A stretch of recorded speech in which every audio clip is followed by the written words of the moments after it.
A lot of people ask why I keep so many starters on hand, and it's usually because whenever I bake, it looks like this. That's focaccia, that's 2 loaves of bread, and that's 3 batches of bagels. Here's my helper Evie, and let's get started. Today I'm going to be following a recipe by the Clever Carrot. It is her beginner sourdough loaf. My daughter's learning her ABCs, so if you hear her singing in the background, that's what that is.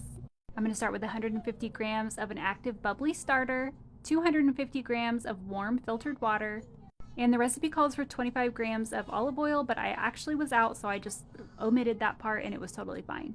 10 grams of sea salt and 500 grams of bread flour. I mixed that in my mixer for about 5 to 6 minutes, and then I let it rise on the counter for about 6 to 8 hours until it almost doubled. I also did 4 sets of stretch and folds during that first 2 hours of proofing. Now I'm going to dump out my dough and I'm going to shape it. It was pretty warm in my house, so I was a little bit worried about the texture. It was pretty sticky, but honestly, I just added a little bit of flour to my hands and kept on moving. Evie had just woke up from a nap, and so she was pretty attached to my side, but I really had to get this in the refrigerator, so I just stuck her up on the counter with me.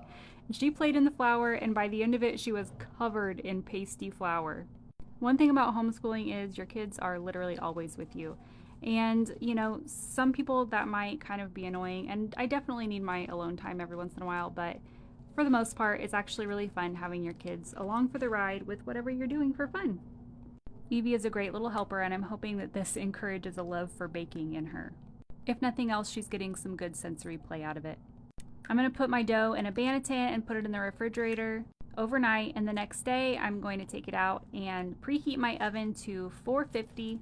I'm going to try a new technique where I'm not going to do my deep score until 5 minutes into the bake. After 5 minutes with the lid on at 450, I'm going to do my deeper score, which is almost a ½ inch or so. And I'm super happy with how this turned out. The loaf came out absolutely beautiful. It was very crunchy on the outside. My kitchen's a mess. Ignore all that. I was literally baking for 2 days straight. I'm definitely going to be using this technique with the 5-minute score again.